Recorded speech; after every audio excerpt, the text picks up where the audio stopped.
अशोका है अशोका, अशोका है अशोका।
अब हमारी पुत्री कौरवकी अशोक की हुई और मगध का सिंहासन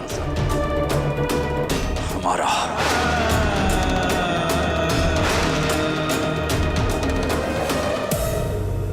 एक विनती है आपसे,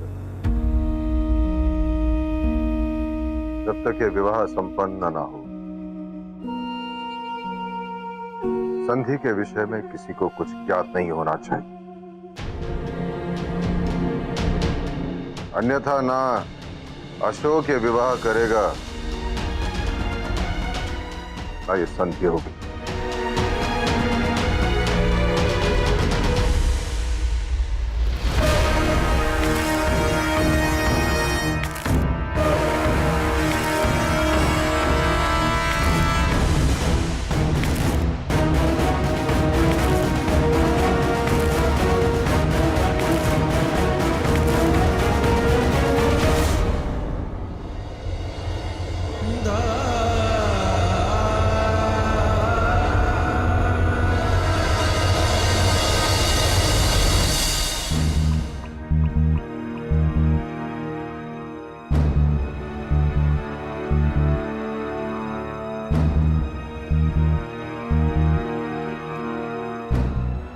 हम दोनों की निजी समस्या है, अब तुम्हें इससे कुछ लेना देना नहीं। जो तुम्हें करना था तुम कर चुकी हो। जब मैं कोई होती ही नहीं हूँ तो मैं ये सब कुछ क्यों कर रही हूँ?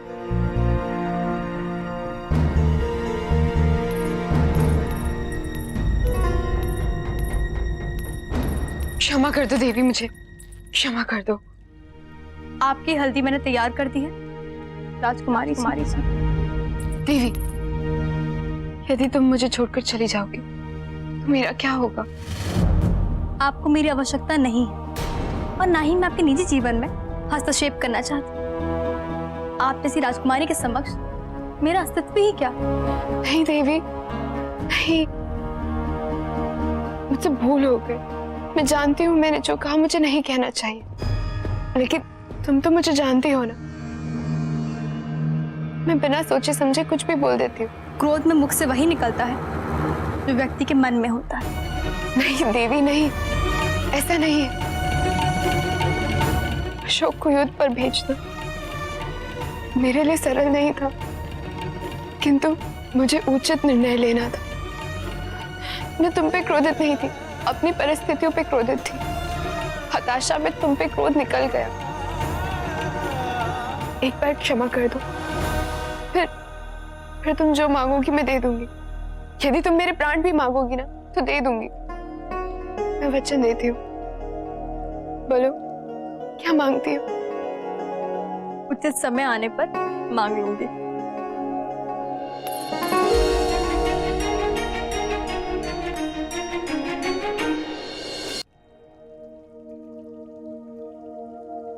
क्या हुआ? पता नहीं क्यों मुझे डर लग रहा है।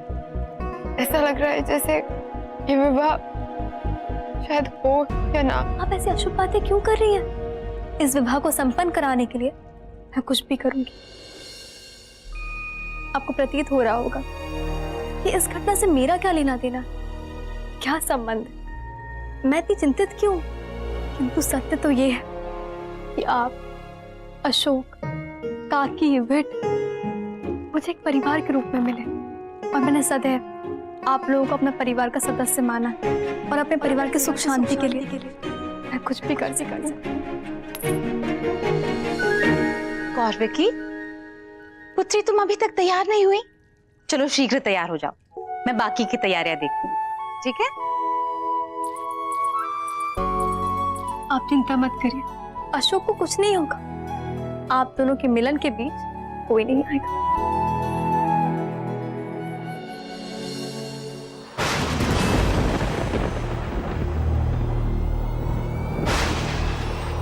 मेरी चिंता स्वीकार कीजिए सम्राट।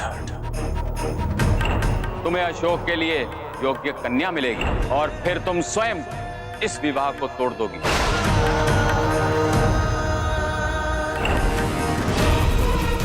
भूल जाओ ये विवाह। ये विवाह सुख नहीं, विनाश लाएगा, महासंग्राम होगा।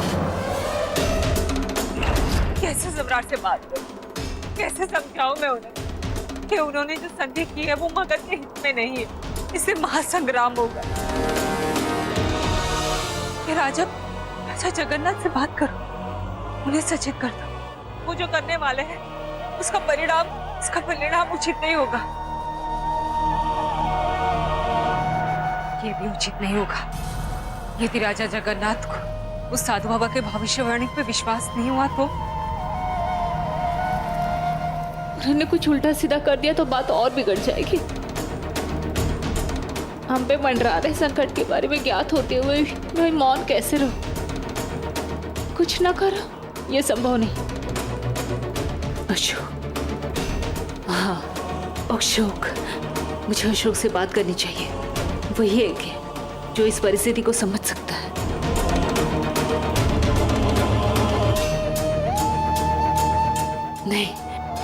नहीं, यदि मैंने अशोक से बात की, उसे अपने पिता के क्षति के बारे में बताया तो पुनः क्षण बन जाएगा और हो सकता है वो अपने पिता के विरुद्ध हो जाए। जिस विवाह के उसके पिता ने ये संधि की, वो विवाह को तोड़ देगा, अपने पिता के विरुद्ध हो जाएगा। हो सकता है इस बार पिता उसका विरोध सह न कर पाए और यदि पिता पुत्र एक दूसरे से भिन्न हो गए तो इस परिस्थिति का लाभ महल के सारे षड्यंत्रों निभाएंगे। यदि मगध के आंतरिक और बाहरी शत्रु एकत्र हो गए, प्रलय आ जाएगी। या मैं स्वयं ही विवाह तोड़ दूं और अशोक का हृदय खंडित कर दो, या फिर ये विवाह होने दो और अपने पुत्र का विश्वास खंडित कर दो। मुझे स्वार्थी मां बने रहना चाहिए या स्वार्थी रानी? कोई विकल्प नहीं सूझ रहा। इस परिस्थिति से निकलने का कोई तो मार्ग होगा।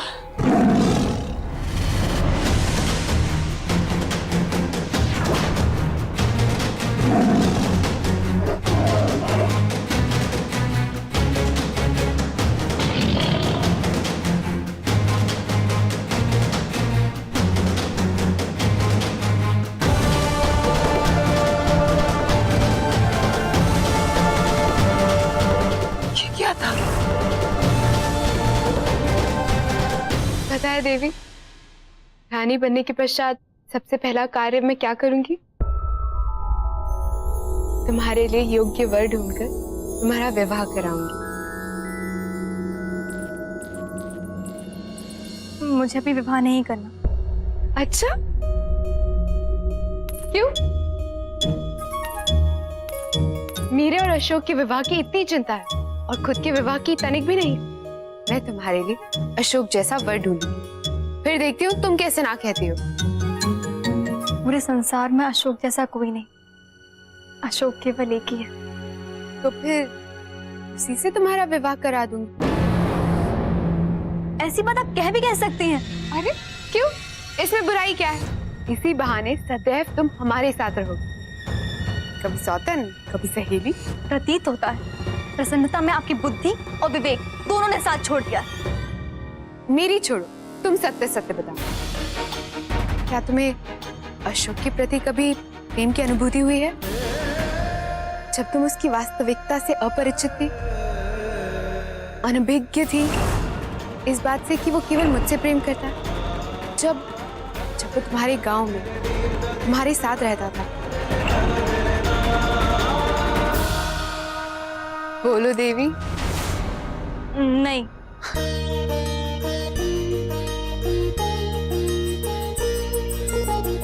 झूठी? ये क्या कर रही हैं आप? मुझसे झूठ नहीं बोल सकती। मत करो, मत करो, अरे मत कर, कौरवकी, मत कर, कौरवकी, क्या किया तुमने? ये वर की झूठी हल्दी है जो केवल वधू को लगनी चाहिए। जाओ, इससे पहले कि कोई देख ले, अपना मुख स्वच्छ करके आओ।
तुम्हें अशोक के लिए योग्य कन्या मिलेगी और फिर तुम स्वयं इस विवाह को तोड़ दोगी।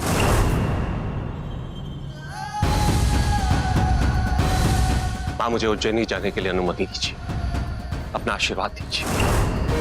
अशोक, तुम कैसे जा सकते हो? कैसे? यही मेरा धर्म है देवी। मुझे जाने की अनुमति देकर अपना आशीर्वाद दीजिए मां। नहीं काकी, आप अशोक को रोकिए। मुझे पूर्ण विश्वास है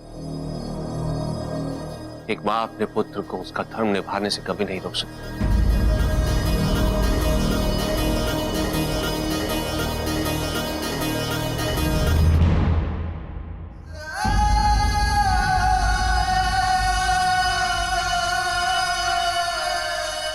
तुम्हारा तिलक हो चुका है अशोक, इसलिए तुम भवन छोड़कर कहीं नहीं जाओगे। उज्जैन नहीं क्या, इस समय मैं तुम्हें किसी भी युद्ध में जाने की ना तो अनुमति दूंगी और ना ही आशीर्वाद। मां, मैं पहले से तुम्हारे विवाह में बहुत बाधाएं आ चुकी हैं। अब एक और अवरोध के लिए स्थान नहीं।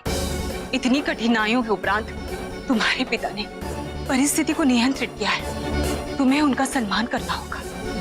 यदि तुम इस भवन से गए तो अनिश्चितताएं बढ़ जाएंगी और परिस्थिति पर से हमारा नियंत्रण हट जाएगा।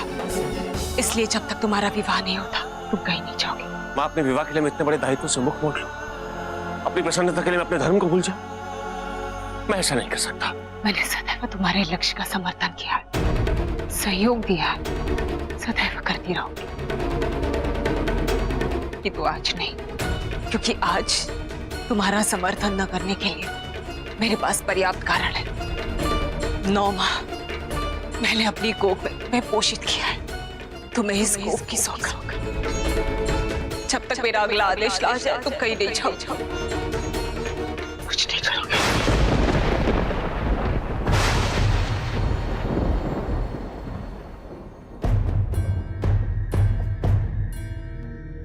तुम दोनों अपने अपने कक्ष में जाओ। विवाह की विधियां शुरू हो चुकी है। लगन की हल्दी लगने के पश्चात तुम दोनों का एक दूसरे से भेंट करना अशोभनीय है। गौरव के विरुद्ध है। गौरव ही से तुम तभी मिलोगे जब इसकी मां सिंदूर से सजाओगे।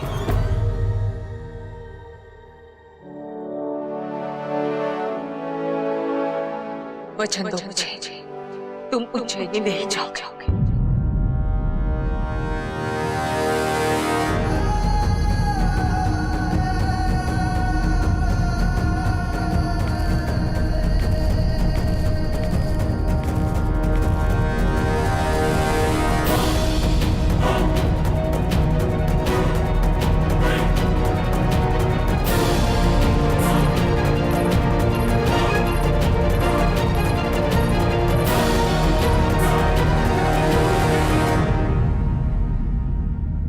देवी, अनिष्टों को रोकने की इस लड़ाई में तुम मेरा साथ दोगे।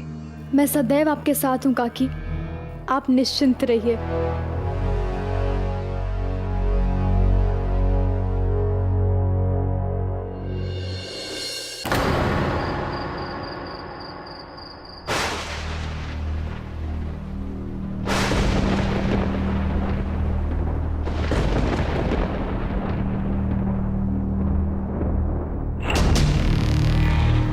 क्या किया तुमने?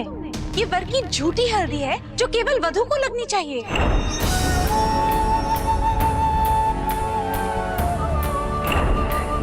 ऐसा कैसे संभव है? अशोक गौरव किसे प्रेम करता है, वही अशोक के लिए योग्य वधु है। गौरव की है अशोक की, उसकी प्रसन्नता का स्रोत है। मनुष्य की प्रसन्नता और उसका नैतिक दायित्व अविभाज्य है, उन्हें पृथक नहीं किया जा सकता। अशोक ने सदैव अपने दायित्व का निर्वाह निष्ठा से किया है, निस्वार्थ होकर। चाहे वो पुत्र के रूप में हो, चाहे वो राजकुमार के रूप में हो, चाहे वो एक शिष्य के रूप में हो। माता होने के नाते मेरा भी कोई दायित्व है। मेरे पुत्र ने जीवन में पहली बार कुछ चाहा, मैं उससे वो कैसे छीन सकती हूँ? यदि तुमने नहीं किया तो असंख्य निर्दोष लोग मारे जाएंगे। क्या उनके रक्त से अपने पुत्र की प्रसन्नता की गाथा लिख पाओगे तुम? क्यों मेरे ही पुत्र को सदैव बलिदान देना चाहिए? आज तक उसने कभी कोई बुरा कार्य नहीं किया, फिर भी उसके साथ ही बुरा क्यों होता है? और यदि मैंने उसे गौरव से दूर कर दिया तो वो टूटकर बिखर जाएगा। वीर चोट खाकर ही महावीर बनते हैं, ये अशोक की नियति है। नियति के नाम पर मैं उसको सदैव के लिए दुखी नहीं कर सकती।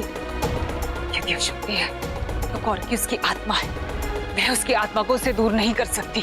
यदि कर दूंगी तो वो जीते जी मर जाएगा। राजा की पहली प्राथमिकता प्रजा की सुख शांति। अशोक प्रथम राजा है, चंद्रगुप्त मौर्य का सच्चा उत्तराधिकारी। तुम्हारा पुत्र बाद में है। क्या एक माँ अपने पुत्र के लिए अनगिनत माताओं की गोद, अनगिनत पत्नियों का सुहाग, अनगिनत बच्चों के पिताओं को उनसे छीन लेगी? अपनी मन की बात सुनो, उस पर विश्वास करो, अपने दायित्व का स्मरण करो, तुम्हें तुम्हारा उत्तर प्राप्त हो जाएगा।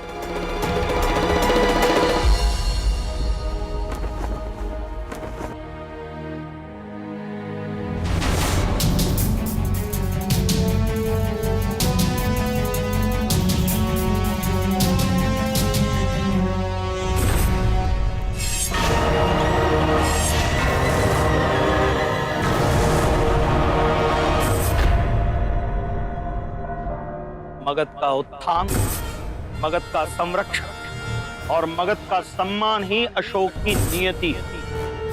सारी घटना एक साथ घट रही। उज्जैनी में विद्रोह हो चुका है। और जगन्नाथ भी अकल्पनीय संधि कर ली। वो अपने शब्दों पर अटल रहे, इसकी संभावना भी लेश मात्र है। अब जो भी संकट आएगा, मुझे एक एक करके सारी चुनौती का सामना करना पड़ेगा। सर्वप्रथम मुझे ये सुनिश्चित करना होगा कि कम से कम क्षति में उज्जैनी की समस्या का समाधान हो। ये तभी संभव होगा जब दोनों पक्ष में युद्ध न हो। उसके बाद ही मैं अशोक के लिए और उसके विवाह के लिए जो योग्य होगा वही निर्णय लूंगी।